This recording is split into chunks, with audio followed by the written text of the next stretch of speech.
justice moderne qu'on a l'habitude de voir et de fréquenter. On parle ici de la justice de la Torah, à partir des juges de la Torah, d'un din Torah.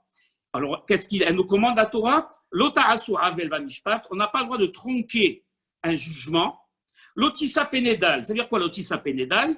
C'est-à-dire que si on a devant nous on est juge, et on a devant nous un pauvre et un riche, on n'a pas le droit d'avantager le pauvre et dire le pauvre, il n'a pas les moyens, le riche, lui, il a les moyens, et donc je vais faire en sorte que le pauvre gagne pour qu'il puisse se nourrir plus facilement. La Torah, elle nous a interdit ça. Également, velo tehda pédégadol, et on n'a pas le droit aussi à ce titre de favoriser quelqu'un de riche, de puissant, dire que cette personne puissante, on aura peut-être demain besoin de lui, et c'est quelqu'un d'important dans la communauté, donc à ce titre, je vais le favoriser par rapport aux pauvres. La Torah elle nous dit, c'est-à-dire qu'on doit juger de manière équitable. Ça veut dire quoi? Manière équitable, c'est-à-dire que si deux personnes se présentent à nous, on n'aura pas le droit de laisser quelqu'un debout ou quelqu'un assis, on n'aura pas le droit de recevoir quelqu'un avant que l'autre arrive et d'entendre ce qu'il a à nous dire avant que l'autre arrive, on n'aura pas le droit de recevoir quelqu'un habillé différemment, quelqu'un habillé de manière, on va dire, de la très belle manière et l'autre, le pauvre, habillé en haillon. On n'aura pas le droit de faire de différence entre eux. Pourquoi? Parce qu'à partir du moment où la Torah nous dit où on montrera un intérêt à un parti par rapport à l'autre, alors l'autre, comme disent la Torah, automatiquement la personne qui va s'en rendre compte, eh bien elle n'aura plus d'arguments, elle va se décourager et elle ne voudra plus se défendre. Et on va complètement l'embrouiller. Et donc l'argumentaire qu'elle aura préparé pour sa défense, elle va se dire dès le début, eh bien voilà, le juge, il a montré de l'intérêt à l'autre par rapport à moi, et donc à quoi ça sert que je m'adresse à lui ou que j'argumente en ma faveur? C'est perdu d'avance. Et donc, on nous donne un exemple dans la Torah, dans la Gemara, pardon, où on va voir Rav Huna, qui était un très grand Amora, et sa femme, il est mort, et sa femme est venue à un din Torah. Quand elle est arrivée à un din Torah, elle s'est retrouvée devant un très grand Chacham qui s'appelle Rav Nachman. Et Rav Nachman, quand il a vu la veuve de son ami, d'un Chacham avec qui il étudiait, il y a un commandement qui nous dit que si la veuve de quelqu'un ou la femme, l'épouse d'un Talmid Chacham, on lui doit le respect au même titre que le Talmid Chacham, et à ce titre, on doit se lever. Maintenant, le problème qu'il y a, c'est qu'il y avait l'autre partie à côté. Et donc, qu'est-ce que je fais? Si je me lève pour la veuve, l'autre à côté va croire que je donne préférence à la veuve, et Nistat Muta'anotav, je vais le décourager, et il ne pourra plus plaider en sa faveur. Qu'est-ce qu'il a fait? Ils disent les Hachamim dans la Gemara, Rav Nachman, il avait un serviteur qui était à côté et il lui a commandé d'aller chercher une oie, comme vous l'entendez bien, et de la jeter dans le tribunal. Pourquoi? Pour provoquer le fait que Rav Nachman se lève, soi-disant parce qu'il a vu cette oie rentrer, et en même temps, il s'est levé pour la veuve de Rav Huna. En réalité, il a fait les deux commandements. D'un côté, il s'est levé pour la veuve, et d'un autre côté, il n'a pas désavantagé la partie adverse. Alors, bien évidemment, ça, c'est le côté technique, c'est le côté technique que l'on connaît et que je viens d'exposer. Mais ce qui va nous intéresser dans le cours, ce n'est pas ce côté-là, bien évidemment. Ce qui va nous intéresser, comme je l'ai dit, Mechila, c'est le côté qui nous occupe dans notre relation, dans la société, avec notre vis-à-vis. Et pour cela, on va s'intéresser à ce qu'il nous dit Rashi. Rashi, il dit, pour l'explication de Betzedek Tishpot à Amitecha, il dit Hevedan et Havercha les Kavzerot. Il faudra toujours, si tu vois ton ami commettre un délit, entre guillemets, on va bien expliquer ce que ça veut dire, sois toujours enclin à le disculper. Alors, qu'est-ce que ça veut dire, cette chose? Qu'est-ce que tu nous dis, Yaakov? Si moi, je vois quelqu'un en train de faire quelque chose de grave, ou d'agir mal, ou est-ce que je dois mentir? Est-ce que je dois me raconter des salades? Est-ce que je dois tronquer ce que je suis en train de voir? Qu'est-ce que la Torah nous demande? La Torah nous demande de mentir, de ne pas dire la vérité. Alors, pour que vous compreniez déjà, je vais expliquer techniquement ce que veut dire cette mitzvah et qui elle concerne. Comme ça, demain, si vous vous trouvez dans cette situation, vous saurez ce que veut dire qui je dois disculper et qui j'ai le droit de ne pas disculper. Alors, pour cela, on va se référer à Rambam. Qu'est-ce qu'il dit Rambam? Déjà,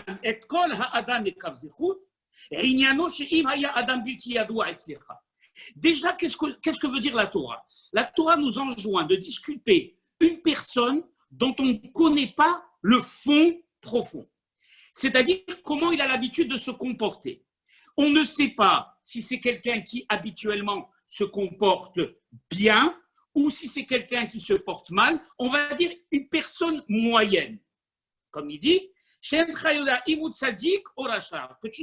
tu ne sais pas si c'est quelqu'un de tzaddik ou de rachat.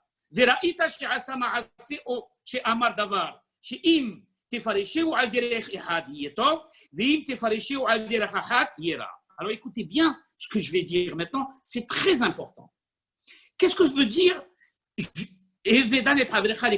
C'est-à-dire quand on se retrouve devant quelqu'un dont on ne connaît pas le fond, comme je viens d'expliquer, et qui agit de manière ambiguë, c'est-à-dire qu'il commet un acte qu'on peut expliquer soit du bon côté ou qu'on peut expliquer du mauvais côté. On a ces deux possibilités. Alors il nous dit le Rambam ici, c'est-à-dire dans ce cas-là précis, alors fait pencher la balance du côté du Tov. Aval, im haya adam yadoua sheu tzadik umfursam, si c'est quelqu'un de tzadik et de mefursam, et de connu pour sa tzidkout, écoutez bien ce que je vais dire. Si même vous retrouvez devant une situation où vous voyez cette personne faire quelque chose de clairement mal, entre guillemets, eh bien, comptez-lui cette chose-là, les tova, vetadoun otolekavsku. Pourquoi? Parce qu'il a ce qu'on appelle en hébreu une hazaka, c'est-à-dire il a habituellement, tous ses actes sont basés sur la tzidkout, alors à ce moment-là, je vais le juger sur le tzad hatov. Par exemple, vous êtes en train de vous balader, par exemple, le samedi en sortant de la synagogue, et vous voyez un rabbin sortir du métro. Qu'est-ce que vous allez dire? Eh bien, vous allez dire tout de suite, immédiatement, vous allez enlever le fait de votre tête qu'il a commis une avéra, mais que dans ce même métro, à l'intérieur de ce même métro, il n'y a pas que des rampes de métro, il y a Hutzmik Votrem, un toilette, où il y a peut-être quelqu'un qu'il a vu sortir et à qui il a salué, etc., etc. Et donc, un tzaddik, toujours le considérer comme un tzaddik, malgré le fait qu'on ait en face de nous un élément qui nous pousse, on va dire, à 100%, c'est pas à 50, c'est pas à 60, à 100% à le juger les kafrova, tadunoto, les kafskou. Maintenant, le troisième type de personne, c'est quoi? C'est le rachat. Le rachat, qu'on a l'habitude de voir commettre des actes de rishut, eh bien, cette personne, je vais aller même plus loin, même si on le voit commettre un acte de tzidkout, alors lui, on a le droit, la dunoto lechova. Vous allez me dire, Yaakov, c'est injuste. Non, parce que dans la hazaka, dans l'habitude qu'il a, on sait que c'est un malotru, on sait que c'est un trompeur, on l'a vu avec Esav. Esav, qu'est-ce qu'il disait à son père? Abba, Erme Asrim et Teven, etc. Il faisait croire à son père qu'il voulait faire des mitzvot. Mais la Torah n'a pas été trompée. Elle savait que Esav, il jouait juste un rôle. Un rachat qui est habitué à être rachat, eh bien, dans son comportement, la rishut fait partie intrinsèque de lui, et même les actes qu'on peut penser comme étant des actes positifs, eh bien, on doit les juger comme étant des actes négatifs. Vous allez me dire, Yaakov, c'est injuste? Non, c'est pas injuste. Pourquoi? Parce qu'à ce moment-là, pour le tzaddik, qu'on demande de juger toujours dans le bien, même quand d'apparence il fait quelque chose de mal, qu'est-ce qu'on aurait à répondre? Donc, on a bien compris maintenant que la Torah ne nous demande pas l'impossible. La Torah ne nous a jamais demandé l'impossible. tout ce qu'elle demande, c'est quelque chose de réalisable. Et ce qu'on pensait comme étant quelque chose, qu'on allait mentir ou tronquer ce qu'on voyait, la Torah t'explique, elle te dit voilà, si tu as affaire à un tzaddik, alors quel que soit l'acte qu'il commet, tu dois bien sûr lui compter ça sur le côté de la tzidkout. Si c'est un rachat, sur le côté de la richot, et si c'est un bénoni, c'est là un moyen, quelqu'un de moyen, quelqu'un qu'on ne connaît pas, on ne connaît pas son intériorité, mais on sait que c'est quelqu'un qui a peur de la Havera, on sait que c'est quelqu'un qui est sur le chemin du milieu, alors ajoute-lui aussi et juge-le sur le chemin de milieu, les kafsou. Maintenant qu'on a compris le technique de la mitzvah, on va essayer de continuer et aller plus loin, parce que je vais rentrer dans la profondeur de la mitzvah maintenant. Qu'est-ce qu'il dit ici? Juger quelqu'un, les kafsrout, ça veut dire quoi? Ça ne veut pas dire, par exemple, ce qu'on a peut-être l'habitude de penser, que moi, je n'ai pas les éléments, je n'ai pas vu personnellement la personne, je n'ai pas assisté à l'acte de cette personne. Et donc, je n'ai pas les éléments qui me permettent de porter un jugement. Alors, comme je n'ai pas les éléments et les informations qui me permettent de porter un jugement, eh bien, je vais le juger les kafsrout. C'est ce qu'on peut penser. Eh bien, ce n'est pas ce que la Torah nous demande. La Torah nous dit, Zélo mechoser informatia, comme on dit en Israël. Ce n'est pas parce qu'il nous manque des informations et que je n'ai pas tous les éléments du puzzle que je dois à ce moment-là la dounoto les kafsrout. Si j'ai vu de mes propres yeux la personne faire et j'ai toutes les informations concernant son acte à lui, même si c'est un acte qu'on peut, qui est ambigu et qu'on peut mettre sur le compte de la chova, eh bien, hayavim ladun oto les kafsrout, on a le devoir de le juger les kafsrout. Regardez maintenant où on va aller plus loin, ce que nous dit le Rav Friedlander. אם אך יצירה מזאת, אין הדברים אמורים שאנו נאמר בפינו או נחשוב שעשה את העוולה בשוגג, אלא הדבר צריך להיות מוחלט אצלנו בהרגשת הלב הפנימית. Regardez ce qu'il dit, regardez ce que la Torah nous demande. Voilà, maintenant, Yaakov, il a parlé, ça fait peut-être 10-15 minutes qu'il parle, qu'il explique l'obligation qu'on a de juger quelqu'un, les kafsrout. D'accord. Alors, je vais, dans mon mental à moi, me mettre cette information dans la tête. Et si je rencontre quelqu'un qui va agir comme je viens d'expliquer, alors je vais le juger les kafsrout. Ce n'est pas ce que la Torah nous demande, Rabotai. Pourquoi? Parce que le sechel, le mental, l'esprit, eh bien, c'est quelque chose de froid. Ce que nous demande la Torah, c'est d'intérioriser la chose et de rendre la chose, de la ramener au niveau de nos sentiments et que ça fasse partie de nous-mêmes. C'est-à-dire que je suis convaincu personnellement, au plus profond et dans les tréfonds, vous allez me dire, Yaakov, mais c'est quelque chose de super difficile. Je vais donner des exemples, vous allez comprendre le cas que la Torah nous amène, vous allez voir le cas extrême, et vous allez comprendre.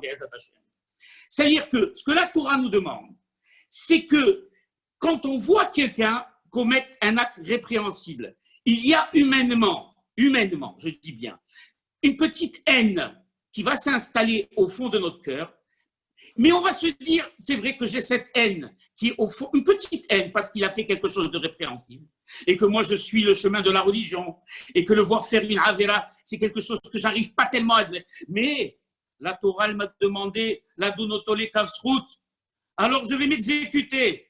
La Torah, elle te dit non. Il faut que même cette petite once de sin'a que tu as rentré à l'intérieur du cœur, tu l'extirpes et que tu fasses rentrer à l'intérieur un amour profond pour cette personne et que tu le juges de manière totale les kafsrout. Regardez jusqu'où la Torah nous demande. Et on va comprendre, Be'ezat Hashem, si on a le temps, pourquoi la Torah nous demande. Pourquoi c'est vrai? Il faut se poser la question. Pourquoi est-ce que la Torah nous demande la doun et travé les kafsrout? Qu'est-ce que j'ai à gagner? Pourquoi la Torah me dit qu'est-ce que j'ai à gagner? Pourquoi la Torah me dit, par exemple, pourquoi nous dit la Torah, de ne pas être ingrat. Qu'est-ce que ça provoque? Qu'est-ce que ça doit provoquer chez moi? On continue et on va répondre à cette question. Regardez ce qu'elle nous dit la Torah. Elle nous demande ça pour la raison suivante. Et ce que je vais vous dire, on va tous se reconnaître parce qu'on n'est pas, personne d'entre nous n'est surhomme. Personne d'entre nous, en tout cas en ce qui me concerne, ne peut être considéré comme un saint pur à l'intérieur à 100%. Et donc c'est pour ça que j'ai dit d'entrée de cours que ce que je vais dire maintenant nous concerne à nous, parce que c'est vraiment la pierre d'achoppement, comme dit le Al-Sheikh Kadosh, de toute entente dans la société humaine. Et on voit à quel point le fait de ne pas juger son prochain des kafskout peut provoquer, Hazve Halila, la division, la sin'a et les guerres à l'intérieur, même Hazve Halila, de notre peuple, jusqu'à la destruction Hazve Halila du temple, jusqu'à Hazve Halila, la mort des 24 000 Talmidim de la Bé'akiva qui ont succombé également à cette faute, et jusqu'à tous les conflits qui peuvent nous occuper aujourd'hui. Pourquoi la Torah nous le demande? Regardez. Il dit ici le Rav Friedlander, je lis en hébreu parce qu'il y a des Israéliens, mais j'explique. אמנם מטבעו של אדם הנובע ממידותיו הרעות, כגאווה וכקנאה, מהפך הוא את היוצרות שאת אישיותו ומעשיו הוא תמיד רואה באור חיובי, על כל צער ושער דן את עצמו לכף זכות, ואילו את מעשי חבריו הוא רואה את החסרונות ולא מבקר אותם. Il dit, le Rav Friedlander, et ça c'est humain, l'individu, de manière naturelle, comme on dit, la personne naît avec malheureusement un mauvais instinct. C'est quelque chose de naturel. Et tout le travail des mitzvot et tout le travail, tout ce que la Torah nous demande, c'est quoi? C'est justement avoir le dessus sur nos mauvais instincts. Et c'est ça justement le Sahara. De manière naturelle, la personne, à cause de la ga'ava, de l'orgueil, à cause de la jalousie, je ne dis pas, alors je suis en train de vous dire, Rabotai, n'imaginez pas quelqu'un méchant avec une corne et des fourches, une fourche et un petit Satan derrière à attendre méchamment parce qu'il est ga'aftan ou parce qu'il a la kin. Ah non! De manière inconsciente, la personne, en ce qui le concerne, voit toujours tous ses actes, les kafsrout. Tout ce qu'il fait lui, c'est bien. Même ses défauts, eh bien, finalement, ce ne sont pas des défauts. Par contre, quand il s'agit de son prochain, tout ce qui concerne son prochain, quand ce sont des qualités et quand ce sont des bons actes, alors il les minimise. Par contre, quand ce sont des actes ambigus, comme j'ai dit en début de cours, alors automatiquement, il les classifie du mauvais côté. Automatiquement. C'est pour ça que la Torah, justement, qui veut qu'on se corrige, elle nous dit, fais attention, surmonte ta nature humaine, qui est celle de soupçonner tout le monde, et justement, prends sur toi de changer et suis les commandements de ce que je t'ordonne. Regardez ce qu'elle dit.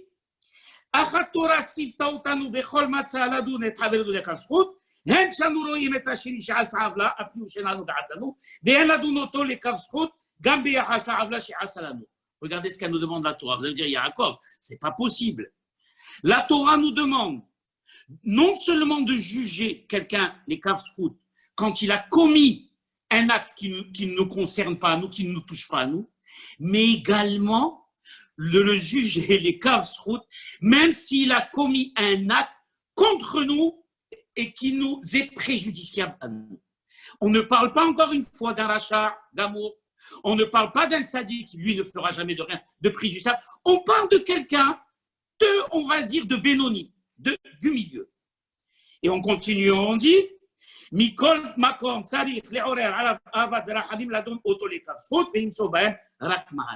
que qu'est-ce qu'on va se dire?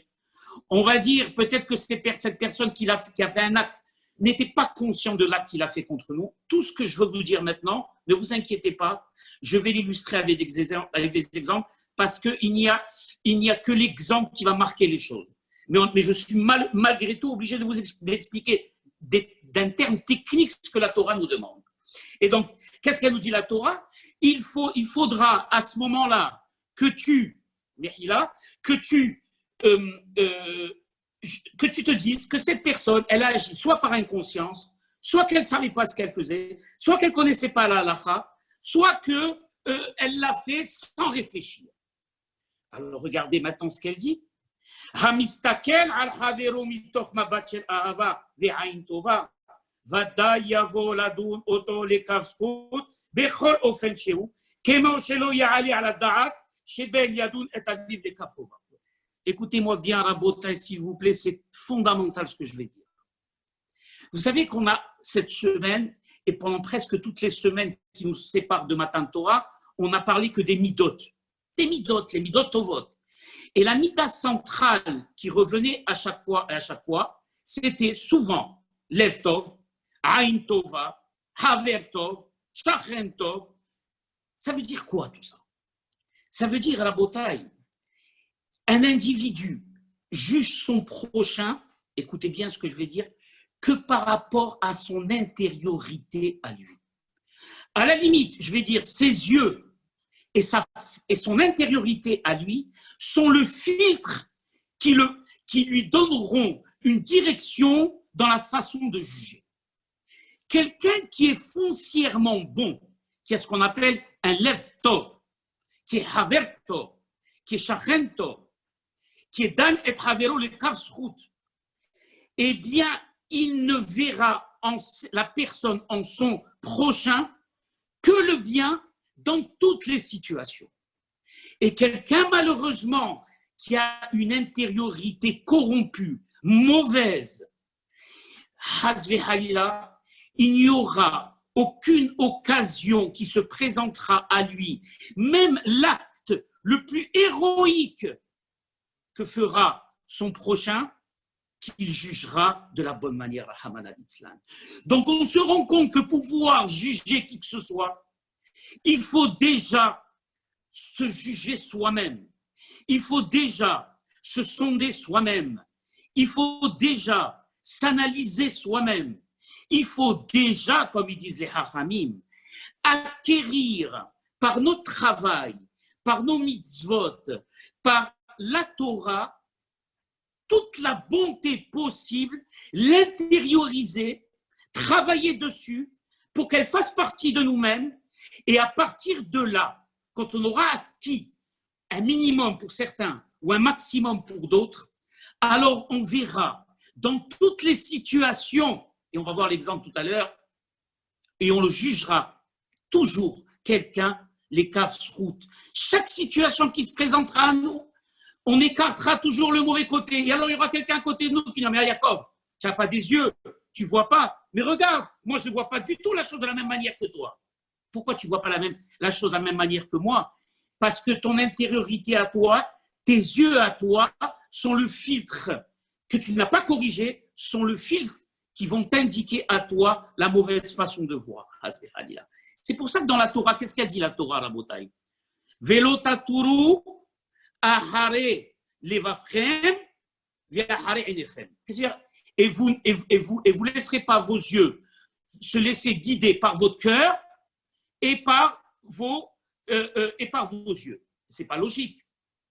Velo taturu, c'est-à-dire que en premier, nous on a l'habitude de penser que c'est la vue qui a la priorité, et une fois qu'on a vu, alors on amène ça vers le cœur. C'est ce qui est logique de penser. Or, la Torah, elle nous dit pas ça. Elle nous dit, Velotaturu ahare levavchem ve'ahare einechem. Vous ne suivrez pas votre cœur et vos yeux. Pourquoi? Parce que la Torah, elle a tout compris, mes chers amis. Parce que la Torah, elle a compris que celui qui dirige les yeux, c'est le cœur, la bataille. C'est le cœur qui vous indiquera les choses que vous pourrez voir et les choses que vous ne pourrez pas voir. Et c'est le cœur qui vous indiquera la façon dont vous allez les voir du bon côté ou la façon dont vous les verrez du mauvais côté si vous avez une mauvaise intériorité. On continue. Il dit ici,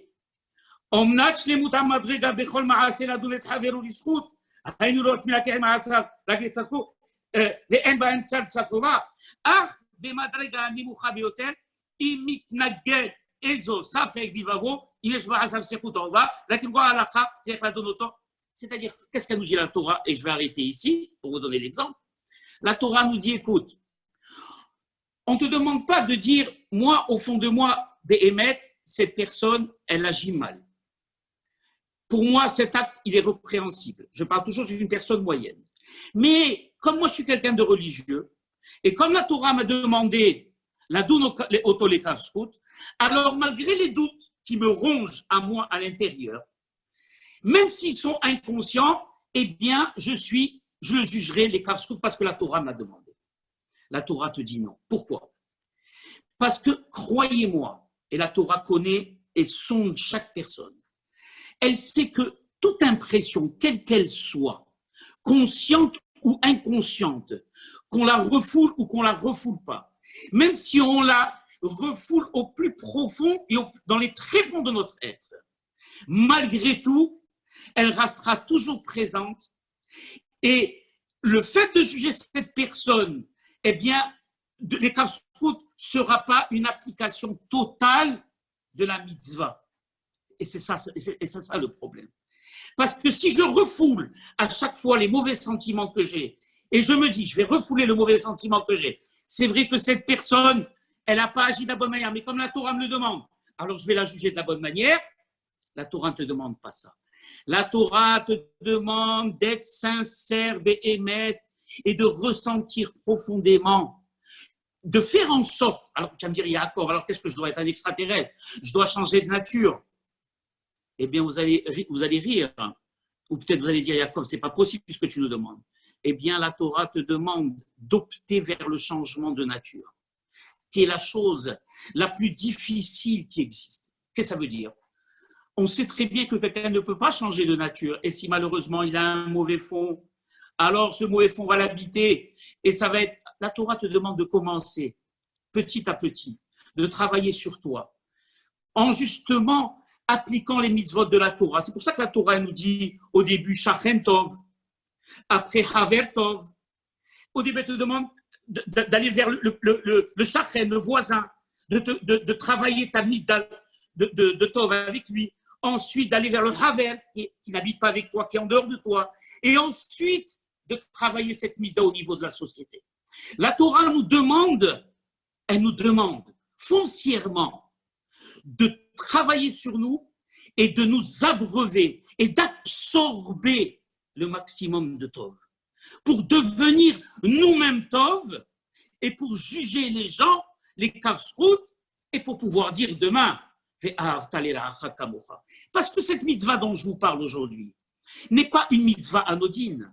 De cette mitzvah, Rabotai, dit le Al-Shir, à Kadosh, découlent des dizaines et des dizaines de la vie de la Torah. Si on réalise cette mitzvah comme il se doit, alors elle va nous empêcher de faire beaucoup de Haverot. Regardez maintenant, je vais vous donner un exemple dans la Torah qui est ramené de Rabbi Akiva. Au départ, en réalité, je voulais vous donner l'exemple de Yosef Hatzadik avec ses frères. Mais c'est trop long et je ne voudrais pas prendre de votre temps. Donc, j'ai décidé de raccourcir le cours et de vous donner un exemple de la Gemara qui va vous faire comprendre un peu qu'est-ce que la Torah demande de nous. Regardez. Dans Masechet Shabbat, dans la page 127, il y a marqué Tanu Rabbanan, les Chachamim nous enseignent Hadan Havero Lekav Zchut Danin Oto Liskut. Celui qui a l'habitude de juger quelqu'un toujours et de le disculper toujours les kafskout, alors min hashamaim, le jour du jugement dernier, ou même pendant toute notre vie, Hakadosh Baruch Hu nous jugera aussi les kafskout. Et on va comprendre après la profondeur de ce que ça veut dire. Et on va raconter, Ma'aseh Adam Echad, on parle d'une personne, Sherat mi Galil à Eidion, qui habitait dans le Galil à Eidion, Veniskar et Selba à la Baïd, et il s'est loué, il a loué ses services, le pauvre, il était pauvre, il a loué ses services à un propriétaire terrien. Pendant 3 ans. Erev Yom Kippourim, la veille du jour de Yom Kippourim, la personne, le pauvre, l'ouvrier, il a terminé son travail et il a dit au propriétaire, Tens-li sechari, s'il te plaît, donne-moi mon salaire, s'il te plaît. Pour que j'aille nourrir ma femme et mes enfants, je suis quelqu'un de pauvre. Qu'est-ce que lui répond le propriétaire terrien? J'ai pas d'argent. J'ai pas d'argent.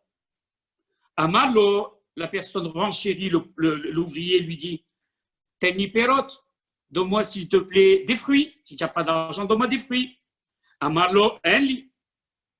Amalo, tenli karta, donne-moi un terrain. Amalo, le propriétaire terrien lui répond enli, j'ai pas. Alors il lui dit l'autre Tenli behema, donne-moi s'il te plaît une bête. Amalo, enli. Alors il lui dit tu n'as pas, donne-moi un coussin et des couvertures. Amalo, enli. Il lui a dit j'ai pas. Qu'est-ce qu'il a fait le pauvre, l'ouvrier? Il a mis le pauvre son petit baluchon derrière lui et il est allé chez lui à la maison, triste parce que c'était la fête qui pour après Sukkot. Qu'est-ce qu'elle dit la Gemara? Les Aharadegel, après la fête de Sukkot, Natal Baal Abayit, le propriétaire terrien, il a pris le salaire qu'il devait à cet ouvrier. Ve'imo, et avec ça, il a amené 3 ânes chargés de victuailles. Un de nourriture, un de boisson et un de sucreries, de gâteaux, etc. Imaginez maintenant à l'époque 3 ânes remplis de victuailles. Et il est allé à la maison de l'ouvrier. Après qu'ils aient mangé et ils aient bu, il lui a donné son salaire. Regardez maintenant. Amarlo, et le propriétaire terrien pose la question à l'ouvrier. Il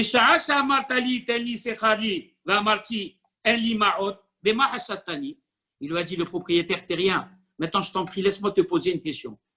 Au moment, on parle d'un propriétaire terrien blindé. Imaginez-nous maintenant, quelqu'un nous doit de l'argent, on le voit mettre dans la poche 2000 euros ou 20 000 shekels.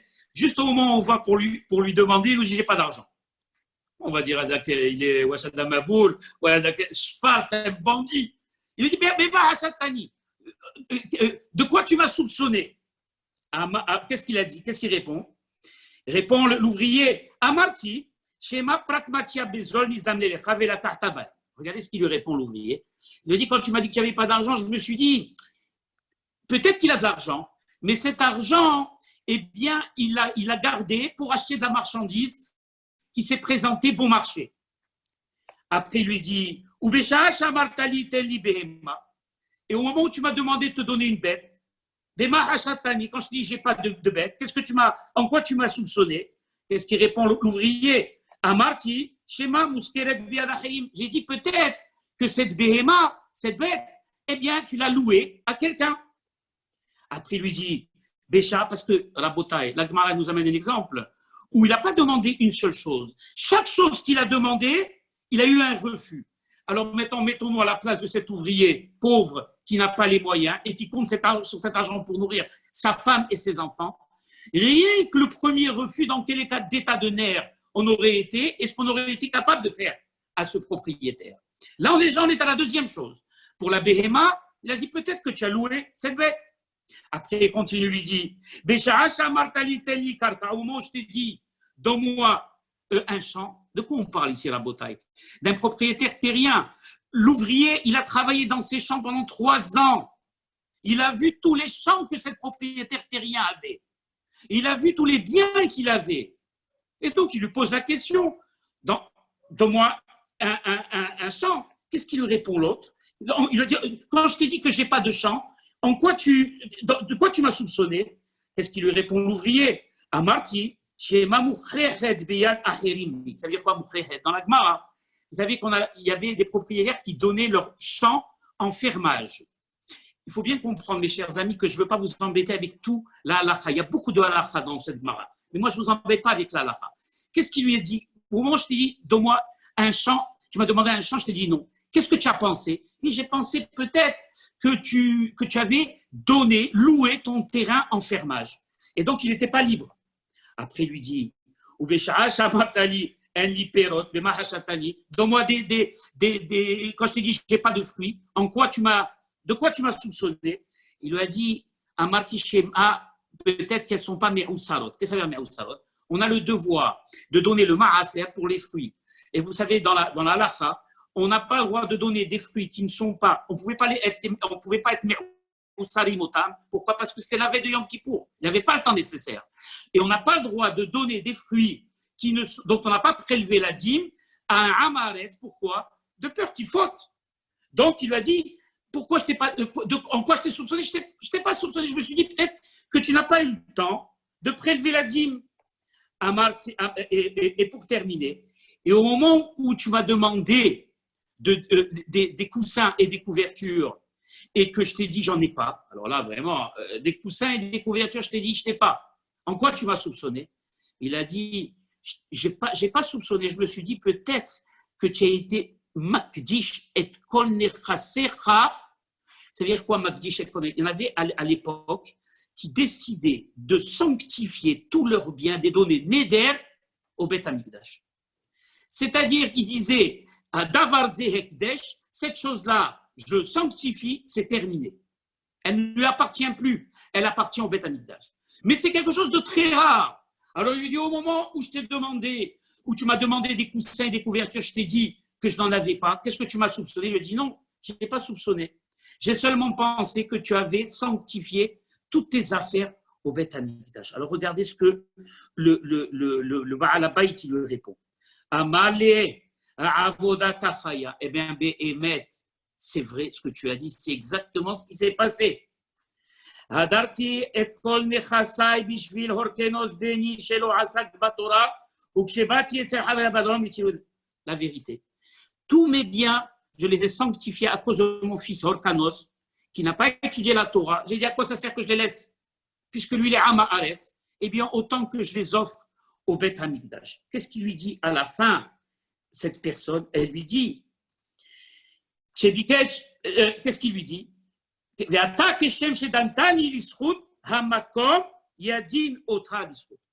Et toi maintenant, de la même manière que tu m'as jugé l'isrout, que min hashamayim, eh bien, on va toi aussi te juger l'isrout. Qu'est-ce que ça veut dire? Ça, Rabotai, s'il vous plaît, écoutez, c'est très profond ce que dit ici. Le Rav Dessler, il explique la chose suivante. Ça veut dire quoi? Que si moi je juge quelqu'un l'isrout, alors le ciel aussi va me juger à moi l'isrout. Pourquoi? Pour quelle raison? Hakadosh Baruch Hu, il connaît mes actes à moi. Et si je mérite qu'on me juge l'isrout, on me jugera l'isrout, même si je n'ai pas jugé mon camarade les kafsrout.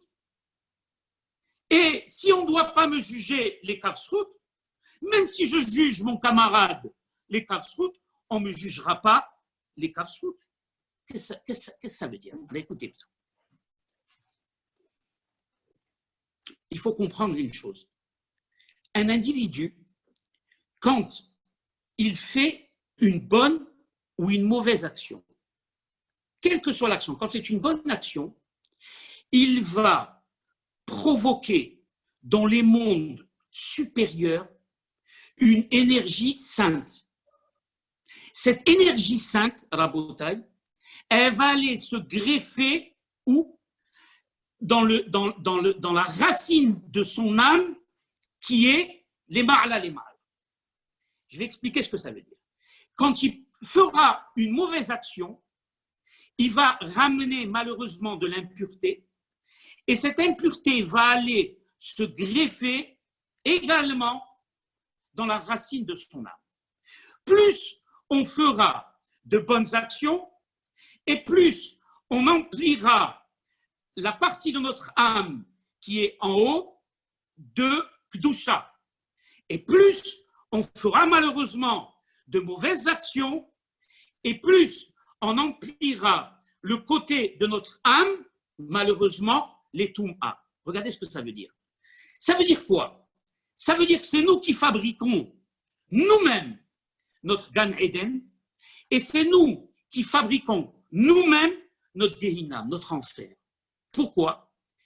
Parce qu'actuellement, quand on fait une mitzvah, malgré la Kedusha qui va nous habiter à un moment donné et qui va partir dans la racine de notre âme, ou quand, hasbi halila, on fait une avera, malgré le roi de Toum'a qui va nous habiter à un moment donné et qui va nous quitter pour habiter la partie de notre âme en haut, on ne se rend pas compte des choses. Pourquoi? Parce que notre âme habite dans un corps qui est impur et qui ne ressent pas les choses. Quand est-ce que notre âme va voir de manière claire notre état spirituel, le jour où on arrivera dans le Olam Haemet. Et on verra nous-mêmes, Rabotai,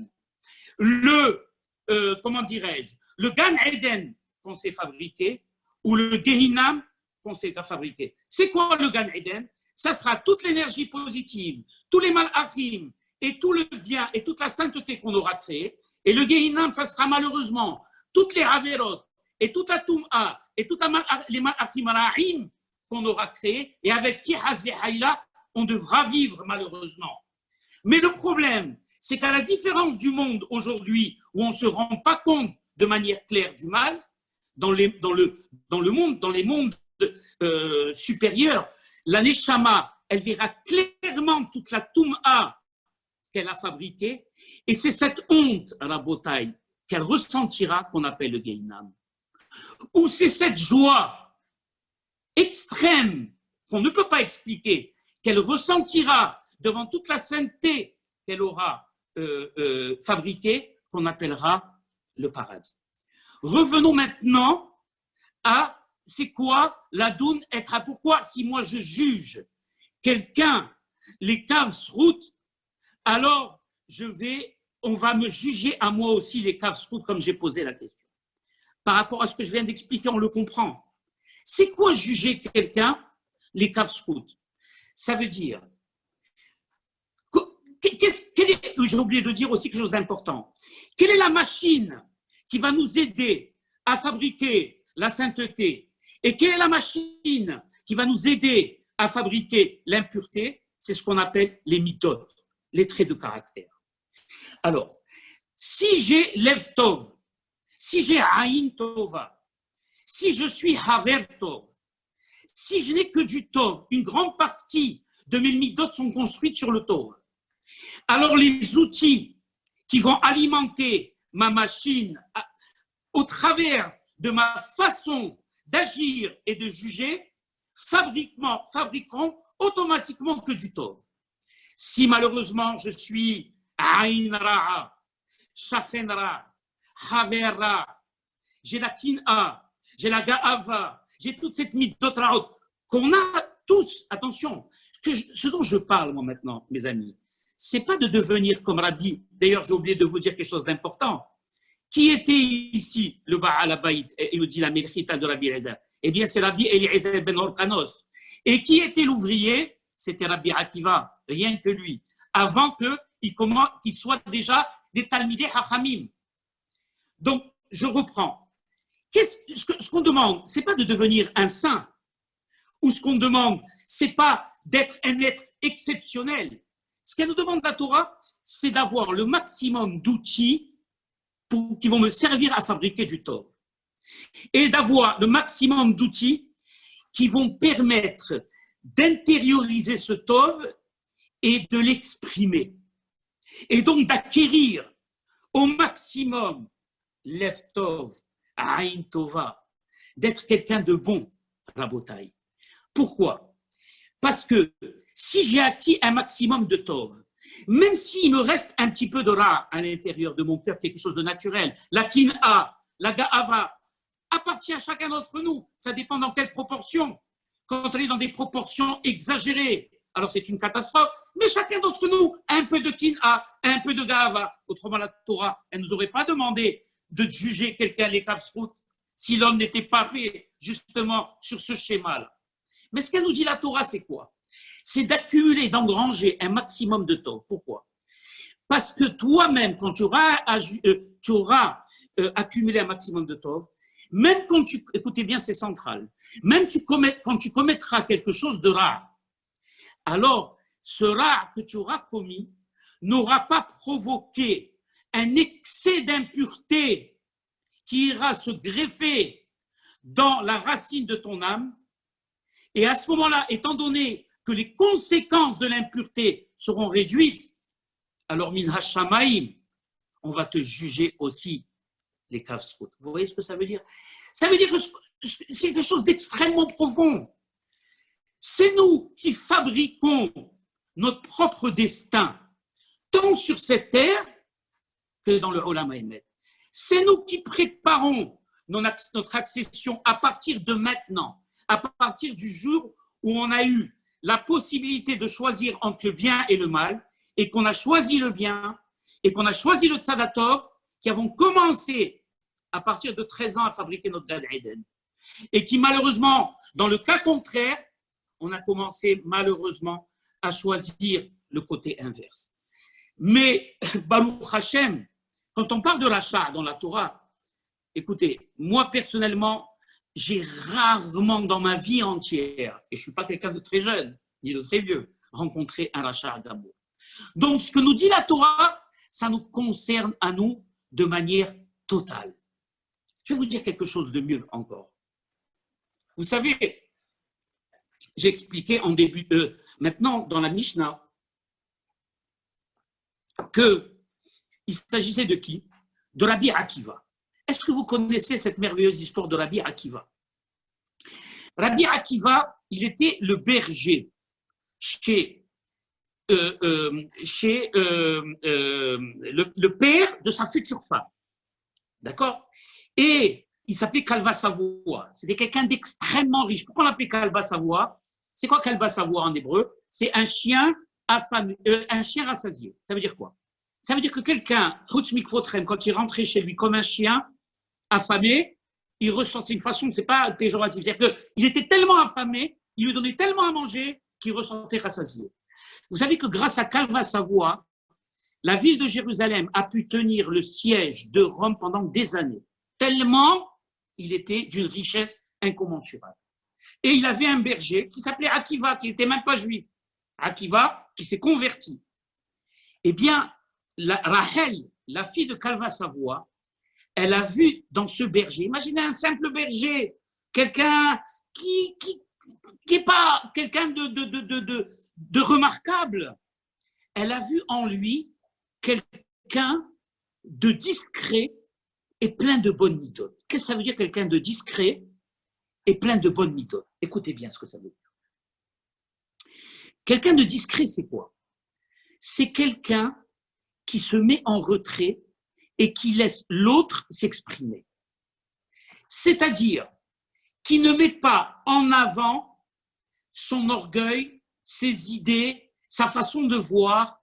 C'est quelqu'un qui laisse à l'autre la possibilité de s'exprimer et qui, mieux que ça, se met carrément à la place de l'autre. C'est ce qu'on appelle en hébreu Ma'avir al-Midotav. C'est quoi Ma'avir al-Midotav? C'est quelqu'un, c'est ce que j'ai dit tout à l'heure, qui change sa propre nature. L'homme, de manière naturelle, est quelqu'un qui est gaftan, qui est orgueilleux, qui a sa façon de penser, qui a sa façon de voir, qui a sa façon d'agir, qui veut toujours donner son avis, qui ne laisse pas l'autre s'exprimer. Qu'est-ce qui se passe quand on ne laisse pas l'autre s'exprimer? Eh bien, on pense qu'on a toujours raison et c'est toujours notre avis qu'on met en premier et la personne en face de nous n'existe pas. On ne lui donne pas le droit d'exister. Et donc, comme on ne lui donne pas le droit d'exister, eh bien, on ne jugera jamais les kafsrout. Jamais. Pourquoi? Parce qu'on ne se mettra jamais à sa place. Quelqu'un qui m'a comme Rabbi Akiva, quelqu'un qui laisse l'autre s'exprimer, quelqu'un qui se met en retrait et qui, malgré sa personnalité, n'oubliez pas que Rabbi Akiva, c'était Rabban Kol Israël, c'était Moshe Rabbeinu a dit de lui, à moi ne me donne pas la Torah, donne-la à Rabbi Akiva, il a plus de mérite que moi. Eh bien, ce même Rabbi Akiva, Rabotai, se mettait en retrait. Quand on voit aujourd'hui, dans la vie d'aujourd'hui, quelqu'un qui a, que Dieu le garde, réussi à l'université, qui est bardé de diplômes, essayez-vous, dans son domaine à lui, de lui donner un avis, ou essayez de lui montrer qu'il se trompe. et vous allez voir si ce n'est pas quelqu'un d'exceptionnel, la réaction qu'il va avoir. Rabbi Akiva, sur les traces de Moshe Rabbeinu, lui, il était sanoua, c'était quelqu'un de discret. C'était quelqu'un qui se mettait à la place des autres. Et quel est l'avantage de se mettre à la place des autres? C'est-à-dire que si moi je me mets à ta place, je ne vais pas te juger à toi. Et je vais te juger les caves-routes. Pourquoi? Parce que j'aurais aimé que moi aussi, on me juge les caves-routes. Je vais vous donner un exemple simple qui ramène le Rav Friedlander. Écoutez bien. Il dit la chose suivante. Maintenant, moi, je suis riche. Et j'ai un pauvre qui vient, qui se présente à moi. Et le riche, il est irrité. Eh bien, ce pauvre, il m'embête. Il ne me laisse pas tranquille. Il est toute la journée à m'agresser. Ça, c'est quoi? C'est mettre sa ga'ava en avant. C'est mettre son orgueil en avant. C'est mettre toute son omnipotence, toute sa personnalité en avant et ne pas laisser de place à l'autre. Rabbi Akiva, ce n'était pas comme ça qu'il agissait. C'était comment? Il se mettait à la place de ce pauvre. Et si tu te mets à la place de ce pauvre, tu vas comprendre que si tu avais été à sa place, tu aurais eu besoin de cet argent pour vivre et que tu en as, Baruch Hashem, assez. Et pourquoi je ne lui en ferais pas profiter? Donc, quelqu'un de tsanoua, quelqu'un de discret, quelqu'un qui laisse l'autre s'exprimer, quelqu'un qui comprend que vivre en société, ça veut dire être deux. Être deux, c'est laisser l'autre s'exprimer, l'autre avoir une idée, et que pas que mon ego remplisse. Akadosh Baruch Hu Rabotai, Birvodo Uv'atzmo, au moment où il a créé le monde, il a fait ce qu'on appelle le Tzimtzum. Vous savez ce que veut dire le Tzimtzum? Le Tzimtzum, Akadosh Baruch Hu, il s'est contracté. Parce qu'au début, il n'y avait pas de monde. Il y avait Malikola Ares Kevodo Akadosh Baruch Hu, il remplissait tout l'univers. Quand est-ce que la matière est apparue? C'est parce qu'Akadosh Baruch Hu, par sa anava et sa modestie, a décidé de contracter son essence que la matière est apparue. Et si Akadosh Baruch Hu, dont on est nous aussi, le reflet, puisqu'on a à l'intérieur de nous cette âme divine qui nous a communiqué, et qui est là justement pour nous indiquer justement comment on doit se comporter au même titre que lui, qui on est nous pour ne pas laisser quelqu'un d'autre justement, Rabotai, s'exprimer, et qui on est nous pour juger quelqu'un, les Kafrova. Aurait-on aimé qu'on nous juge à nous, les Kafrova? Eh bien, c'est cette qualité qui a fait que Rachel a accepté d'épouser Rabbi Akiva. Il était Tsanoua. Et la deuxième qualité, c'est laquelle? Et ça, je le dis à tous ceux qui étudient la Torah, Rabotai. C'est très important. Écoutez-moi bien. Qu'il n'y a pas de Torah possible si la base, la base de cette étude n'est pas fondée sur des midot tovot. Derech Eretz kadma la Torah. Vous savez que Derech Eretz, le savoir-vivre, la façon de se comporter, la discrétion, la gentillesse, la bonté, toutes ces qualités, il y en a d'autres, des centaines, elles sont la base même comment dirais-je, sur laquelle repose toute la Torah.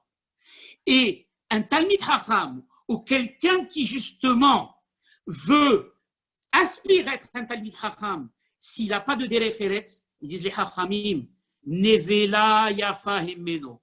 Même Hutzmik Votrem, le cadavre d'un animal mort vaut mieux que lui. Pourquoi?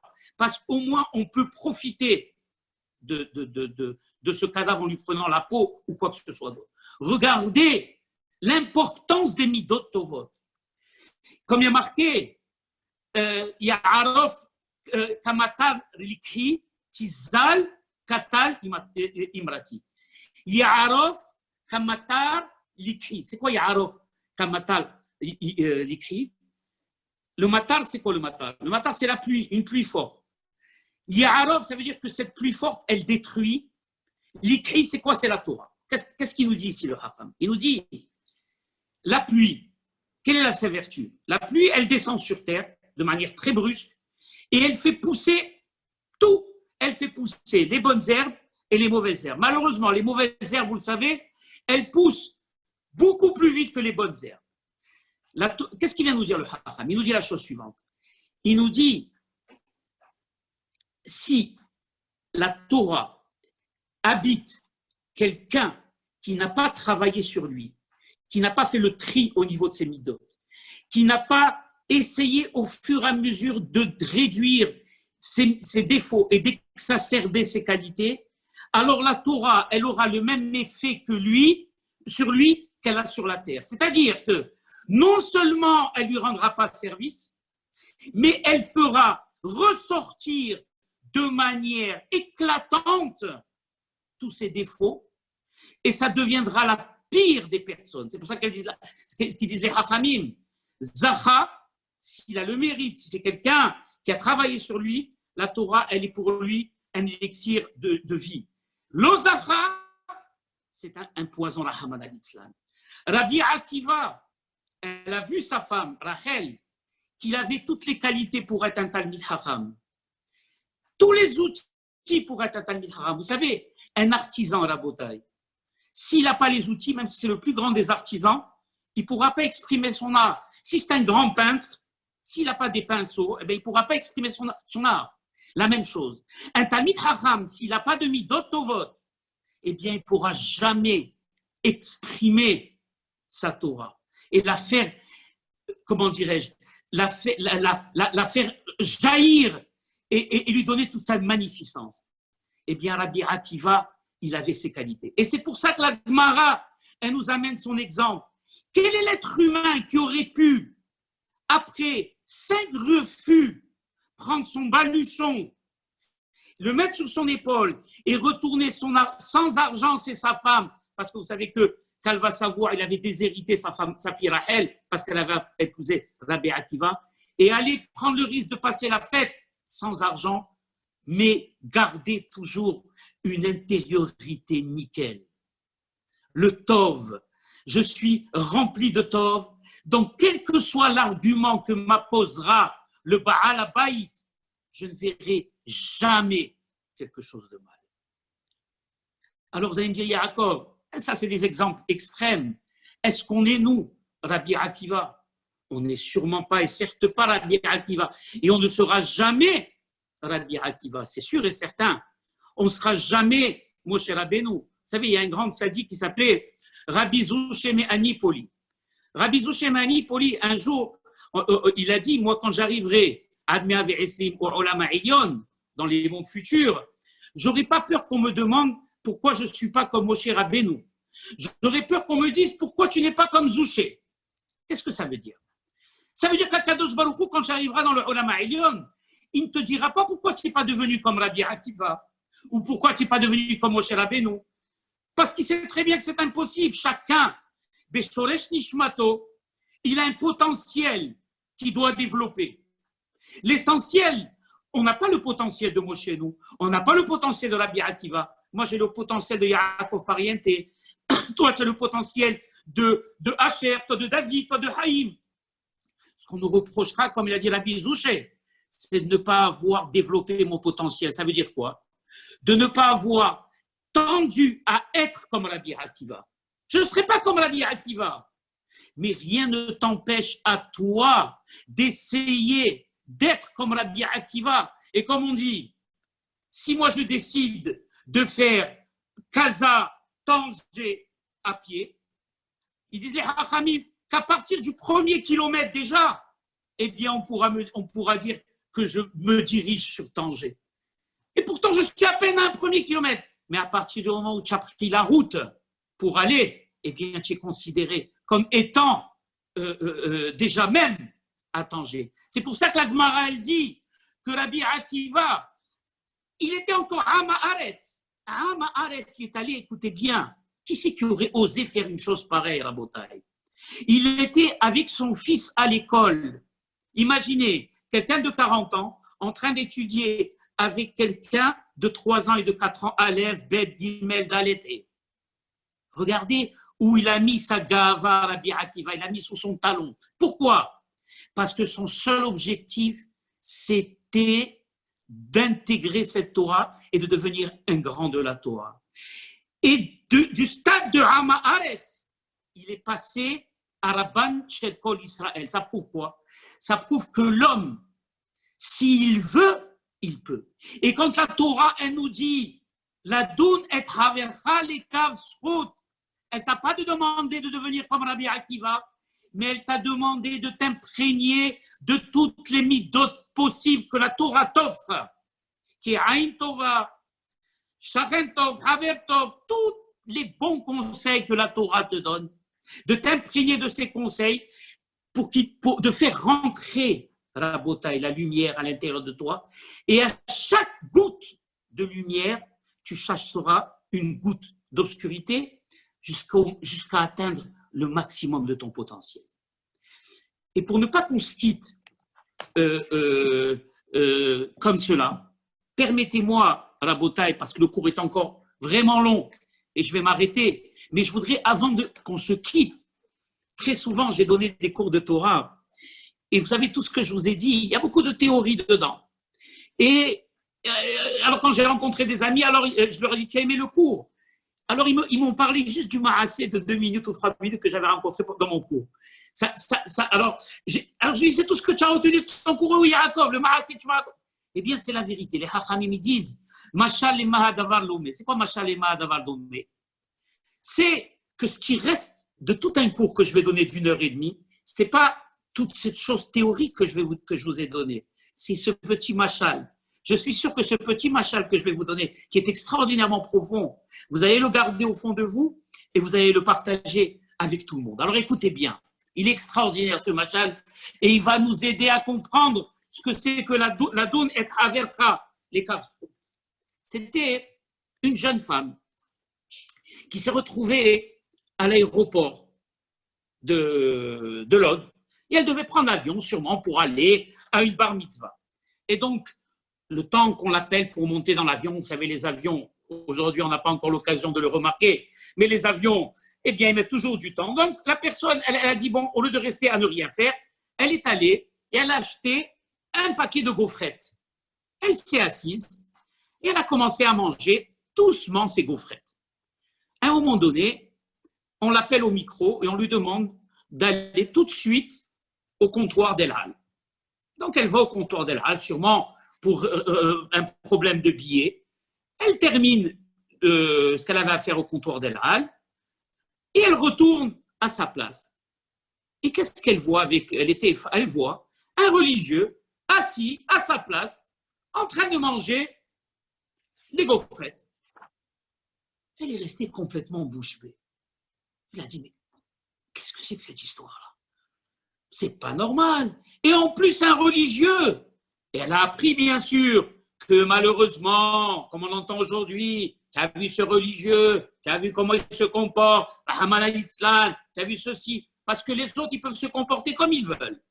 Mais quand il s'agit d'un religieux, c'est pour ça qu'un religieux, effectivement, quand il fait une erreur, quand il fait une faute, Rahman al-Islam, il est Mehalel et Shem Shaman, Rahman al-Islam, faire très attention, de donner toujours l'exemple, d'être toujours au maximum exceptionnel. Parce qu'on est les représentants d'Akadosh Baruch Hu sur cette terre. Et au même titre que dans une armée, si un soldat est tout débraillé, c'est toute l'armée, c'est le commandant et le général qu'on va mettre en cause. Alors à cette île, on est Tiv Hot Hashem. Et à ce titre, on doit savoir comment se comporter. Et donc, qu'est-ce qu'elle a? Elle a vu cette personne en train de manger des gaufrettes. Et bon, elle a dit, malheureusement, qu'est-ce que tu veux? C'est comme ça aujourd'hui, je vais faire avec. Qu'est-ce qu'elle fait? Elle se contrôle, elle était très énervée. Mais qu'elle ne pousse pas, c'est pas normal, et ceci, cela. Elle se contrôle et elle va s'asseoir à côté de la personne. La personne est en train de manger sa gaufrette, elle plonge, sa main à l'intérieur du paquet et elle tire, elle aussi, une gaufrette et elle mange. Elle jette des regards au type et elle dit, regarde-moi celui-là. Tu crois qu'il a baissé la tête? Tu crois qu'il a eu honte? Voilà, j'ai mis ma main dans mon paquet de gaufrettes, j'ai pris une gaufrette. Tu crois qu'il a eu honte? Tu crois qu'il s'est posé des questions? Rien de tout ça. Il continue comme si de rien n'était. Petit à petit, il termine le paquet de gaufrettes et à un moment donné, elle était énervée, elle monte dans l'avion et elle était vraiment ébranlée par cette histoire. Elle dit, regarde-moi ça. Elle dit, regarde, d'un côté, je suis vraiment contrariée, comment les gens ils peuvent se comporter de la sorte, comment ils peuvent être aussi chutzpanim, comment un religieux il peut faire des avérotes pareilles, prendre quelque chose qui ne lui appartient pas, et d'un autre côté, elle remercie Akadosh Baruch Hu de l'avoir aidé surmonter ce Nisayon, qu'elle a été vraiment Dan et Havercha le Kafsrout. Je ne l'ai pas humilié, Baruch Hashem, je ne lui ai pas fait une scène en public, donc Baruch Hashem, bon, de ça vraiment je suis content. À un moment donné dans l'avion, elle était assise, elle va pour prendre quelque chose dans son sac, elle ouvre son sac, devinez ce qu'elle trouve, son paquet de gaufrettes. Son paquet de gaufrettes. Alors maintenant, Rabotai, écoutez bien ce que je vais vous dire. Cette fille-là, ce qui lui est arrivé, vous croyez que c'est quelque chose d'exceptionnel, c'est quelque chose qui peut nous arriver à nous tous les jours. C'est quoi cette chose-là? Ça veut dire qu'à partir du moment où elle est revenue, parce que qu'est-ce qui s'est passé? On l'a appelée, elle est partie d'urgence, elle a couru au comptoir, elle a fait les choses, elle ne s'est pas rendue compte de ce qu'elle faisait. Mais à partir du moment où elle est revenue s'asseoir à sa place et qu'elle a vu cette personne avec ce paquet de gaufrettes, ce paquet de gaufrettes, c'est un paquet qu'on pouvait trouver en centaines d'exemplaires dans l'aéroport, mais à partir du moment où elle a décidé que c'était son paquet de gaufrettes, alors tout le jugement et tout son jugement a été tronqué. C'était lui qui était le chutzpan, c'était lui qui était malpoli, c'était lui qui était devenu le voleur, c'était lui le dati qui était Mehalel Shem Shamaim, et elle, c'était la fille vertueuse, la fille qui s'était au contraire, qui avait fait une mitzvah en n'étant pas Dan Oto, les caves Hova, mais les caves Soukhout. C'était devenu elle, la tzaddiket. Et c'était devenu lui, Rahman al-Islam, le rachat. Alors vous pouvez me dire Yaakov. Mais effectivement, elle n'a pas humilié cette personne en public. C'est vrai. Elle a été goveret al-Itzra, comme on dit en hébreu. Elle n'a pas été ma'aliva auto en public. Mais, ils disent les Chachamim, que Shem Shemahashava Tova Kadosh Baruch Hu Metzarfa le Maase. De la même manière qu'une bonne pensée, on a pensé faire une bonne action et on ne l'a pas faite, eh bien, Kadosh Baruch Hu nous la comptera comme si on l'avait fait. On a été un ous et on ne l'a pas fait. De la même manière, tous ces moments, ces 2 heures ou ces 3 heures où elle a pensé que cette personne était coupable, eh bien, ça sera compté chez elle comme une faute. Voilà la bataille. C'est-à-dire que ce qu'on a décidé de voir, je l'ai dit en début de cours, c'est ce qu'on verra. Et si on a décidé de voir les choses toujours du bon côté, avec Aïn Tova, c'est quoi Aïn Tova? C'est de voir dans toutes les situations le bien. Que ce soit vis-à-vis de notre prochain ou que ce soit vis-à-vis d'une situation qui se présente à nous. Yehi Ratzon, milefanecha Hashem Elokeinu ve'avotenu. Qu'Akadosh Baruch Hu yivarech otchem, qu'Akadosh Baruch Hu vous bénisse. J'ai oublié de dire une chose importante, que ce cours aussi, il était Mukdash, les Ilouï, Gilbert Abitzer, qui est un ami à moi, et qui malheureusement, avec tous ces décès qu'on a eu dans notre communauté, sa semaine a été un peu occultée. Alors je profite de l'occasion, qui est un grand ami à moi, que Akadosh Baruch Hu ירחם עליו, על נשמתו, שנשמתו בצורה חיים בגן עדן, et qu'Akadosh Baruch Hu Be'emet, il vous envoie tous la refoua sheloma, et surtout, qu'il nous aide à nous perfectionner. Et la lechet mihail haïm, vous savez que cette période-là, c'est la période qui va nous amener à Matan Torah, et que les hachamim nous demandent de nous perfectionner dans nos midot, comme il est marqué, de 48 midot, la Torah niknet, et chaque jour du Omer, on a le devoir de travailler sur une mida. Il y a une mida centrale qui s'appelle Lev Tov. Alors faisons en sorte, de travailler sur cette mida-là pour avoir Lev Tov, Aïn Tova. Et pour être Ohev et Abiriot, Ve'ahuv ala Abiriot, comme il disait Hachamim, de la même manière que tu aimeras ton prochain, eh bien, par réciprocité, ton prochain t'aimera. C'est tout le bien que je vous souhaite. Merci d'avoir pris le temps de m'écouter. C'est un cours qui est beaucoup plus long et que j'ai réduit au maximum. J'espère que j'ai été le plus clair possible et j'espère vous revoir très bientôt. Merci beaucoup, Yaakov. Hazak, papa. C'est superbe. S'il y a des questions, si vous n'êtes pas fatigué, s'il y a des questions à me poser, Merci, avec Yaakov. plaisir que je répondrai. Sinon, si vous voulez, on peut faire arbitre pour ceux qui veulent rester. C'est bon, Yaakov, c'est bon. Yaakov, Hazak Ubaruch. Yaakov. Bravo, Hazak, Yaakov. Hazak, Joe. Yaakov, c'est bon. Yaakov, tu as été super. Hazak. Merci pour tout.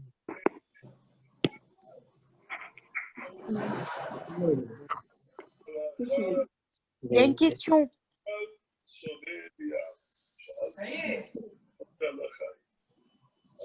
T'as vu?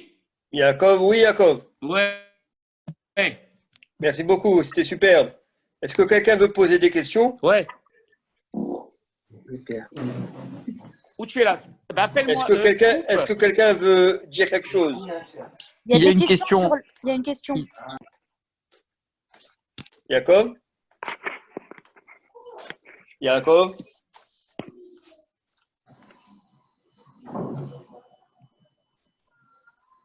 Apparemment, il n'écoute pas.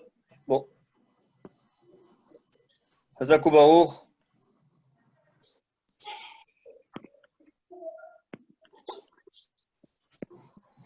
להתראות לכולם. אבי אוחיון, יישר Oui. כוח, תודה רבה על הכל, היה יוצא מן הכלל. היה ממש יפה. השיעור מוקלט גם, אז אני אשלח לו והוא ישתף את זה ביוטיוב. הוא היה הכי טוב שאפשר. אני מצטער שלא יכולתי לפני כן, הייתי פה עם קבלן, אבל ממש, ממה שהשבעתי לשמוע, באמת, באמת, כל מילה בסלע.